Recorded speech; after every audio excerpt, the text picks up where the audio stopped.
Okay, I had very low expectations going into this movie, and playing all the available Batman games didn't help me get over my cynicism. However, that was only a good thing, because going into this with low expectations made this movie look even better than it could have been if I had watched the trailers and TV spots that came out before the release.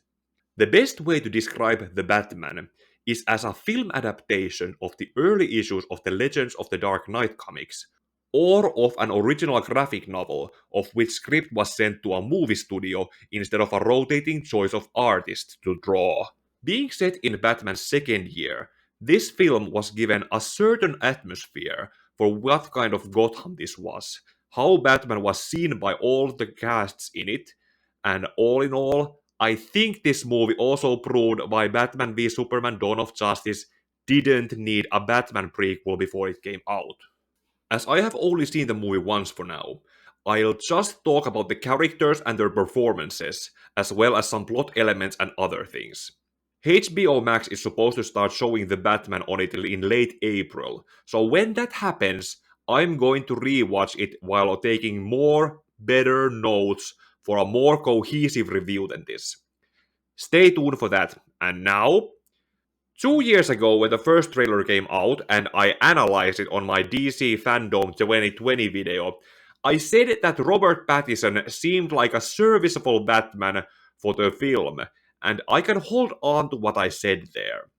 For this year 2 slash Legends of the Dark Knight kind of younger Batman, he was indeed a serviceable choice for casting. He spent most of the film as Batman, and only a handful of scenes unmasked as Bruce Wayne, of which he is basically just Batman without a mask. Zoe Kravitz's Catwoman was a similar serviceable choice in casting due to her resembling the comic book Selina Kyle, especially in dark silhouette when in costume, and likely her small stature next to Batman being taller and larger than her helped sell her agility and other Catwoman's features.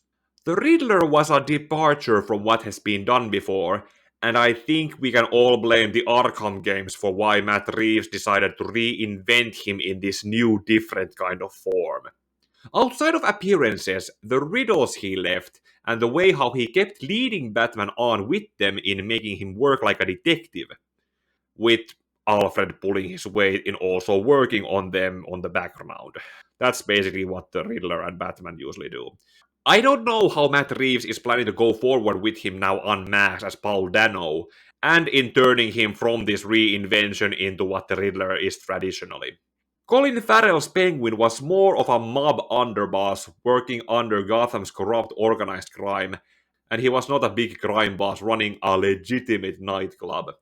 In fact, he felt more like a setup for things to come, and since Matt Reeves has been talking about a Penguin series on HBO Max, that's probably it.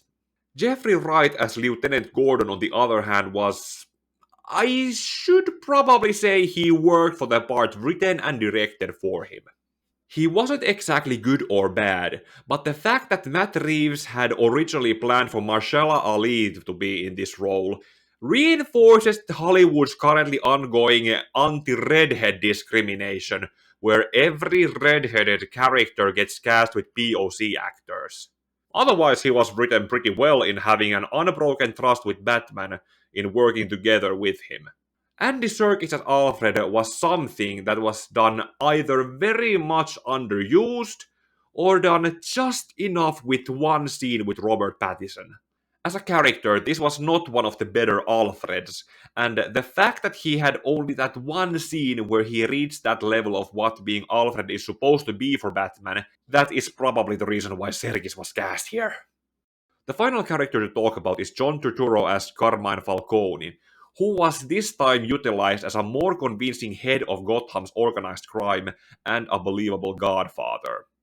Being such a veteran actor, Turturro also somehow felt like he was too good for this movie and role, and I'm a little conflicted on this opinion. Okay, and now to some plot stuff that will include some spoilers. This is your only warning to leave if you have not seen The Batman yet. Story-wise, The Batman is a sequel to a movie that you don't need to watch. Being set in Batman's second year, it already has him working unofficially with Lieutenant Gordon and the GCPD, while also having more of a negative reputation with most people in Gotham. We don't need to see how they reach this point in their lives, we can just accept that this is what the current situation is, just like with Batfleck in BVS. The Riddler is used mostly as an opening framing device to bring attention to Gotham's corrupt system caused by the organized crime holding the police and the elected officials in their pockets.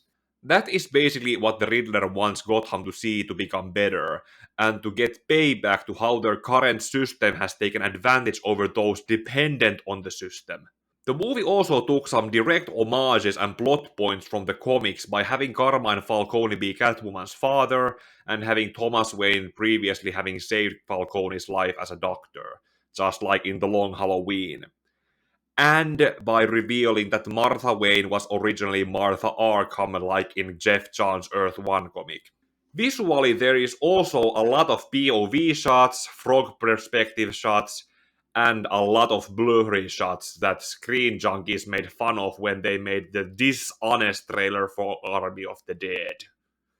To end this video, I'd also like to say that I can totally see Battison growing up to become like Batfleck in the future based on the last conversation he has with Catwoman, who tells him that there is no way he can save Gotham from itself, and he says that he is going to try doing that anyway.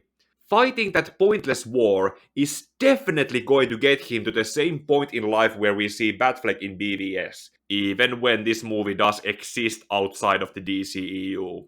And that is pretty much all review worthy I can think to say about the Batman with mild spoilers. I am going to make that bigger and better review later in spring once it has been re-released on HBO Max, and I can watch it while taking better notes.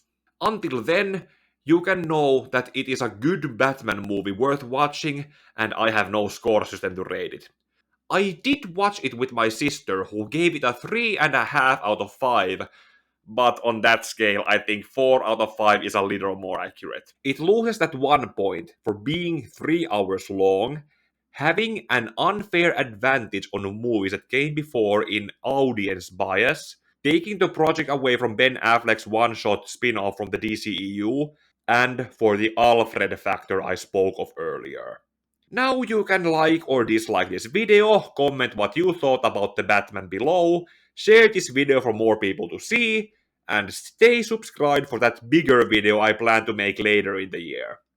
Also, remember to ding the bell for a chance to chat with me over gameplay streams, and may your heart be your guiding key.